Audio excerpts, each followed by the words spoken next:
రమ్య, మీ ఆయన్ని గట్టిగా కొట్టావెందుకు? సంధ్య, నవల చదువుతుంటే డిస్టర్బ్ చేశాడు. రమ్య, ఇంతకీ ఏం నవల? సంధ్య, పతియే ప్రత్యక్ష దైవం.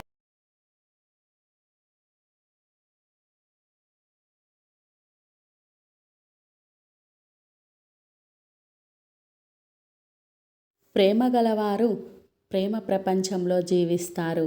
దుర్మార్గులు దుర్మార్గపు ప్రపంచంలో జీవిస్తారు.